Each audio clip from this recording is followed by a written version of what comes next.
Қайырлы күн баршаларыңызға. Бүйрек ауруларының көпшілігі белгі бермеуі мүмкін.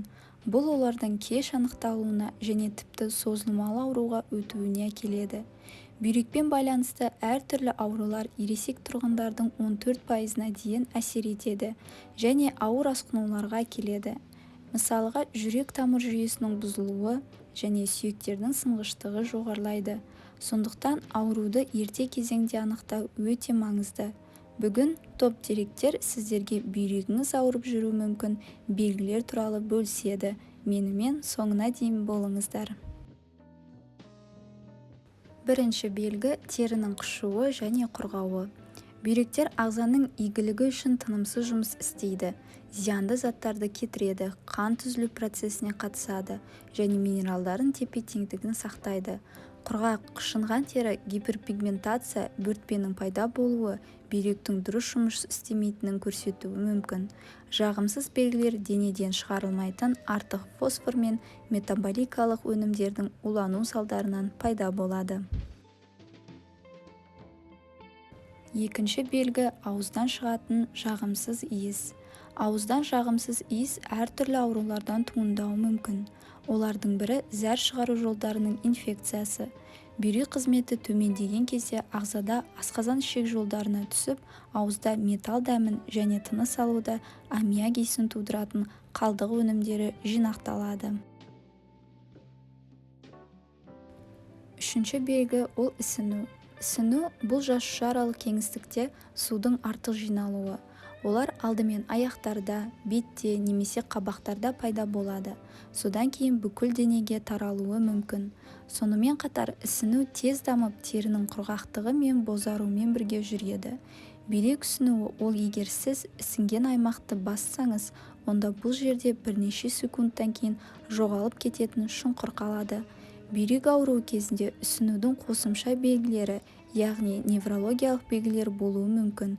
Ұйқышылдық, мигрень, сүйектер мен бұлшықеттердегі ауырсыну. Дәрігерлердің ісінудің пайда болуын натрий иондарының артық болуымен де байланыстырады. Бұлшықеттердің тартылып қалуы, яғни судороги. Үзіліссіз емес созылмалы болып табылатын бұлшықет спазмы денедегі электролиттік теңгерімсіздікті көрсетуі мүмкін. Магний мен калий бұлшықеттердің жұмысында үлкен рөл атқарады, ал нормадан кез келген ауытқу бұлшықеттердің қысылуына әкелуі мүмкін.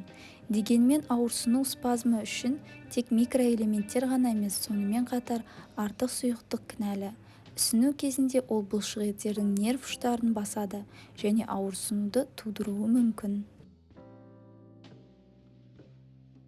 Келесі белгі – арқаның ауырсынуы. Бүйрек проблемалары арқадағы ауырсынуға әкелуі мүмкін. Ол кеуде астында сезіледі. Оны шаптың алдыңғы жағында немесе жамбас аймағында да сезінуге болады. Артқы және аяқтардағы ауырсыну бүйректегі кисталардың пайда болуына байланысты. Тағы бір белгі – ол ұйқының бұзылуы. Бүйректеріңіз дұрыс жұмыс істемесе, токсиндер несеп арқылы ағзадан шығарылмайды және қанда қалады. Токсиндердің жоғарғы деңгейі ұйқысыздықты тудырады. Сондықтан, егер сіз жақсы ұйықтамасаңыз, сізде бүйрек проблемалары болуы мүмкін. Келесі белгі – бас ауруы, шаршау және жалпы әлсіздік. Дұрыс жұмыс істейтін бүйректер біздің денемізде сүйектерді нығайту және эритропоетин гормонын өндіру үшін D витаминін синтездейді. Ол қызыл қан жасушаларының түзілуінде маңызды рөл атқарады. Бүйректер дұрыс жұмыс істемесе, олар эритропоетинді аз шығарады. Қандағы оттегіні тасымалдайтын қызыл қан жасушаларының деңгейінің төмендеуі бұлшықет пен мидың шаршауына әкеледі.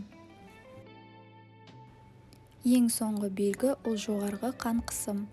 Жоғарғы қан қысымы бүйректерге теріс әсер етеді. Оның әсерінен қан тамырлары зақымдалады және бүйрек жетіспеушілігі пайда болуы мүмкін. Қан ағымының күші қалыптыдан жоғары болған кезде тамырлар созылады. Бұл олардың әлсіреуіне әкеледі. Ал бүйрек жағдайында бұл дененің қалдықтарын шығаруды қиындатады. Сонымен, сізде бүйрек проблемалары болды ма? Жоғарыда аталған белгілердің біреуін өзіңіз де байқадыңыз ба? Комментарийда бөлісе кетіңіз және каналға жазылуды ұмытпаңыз. Сіздермен болған топ деректер.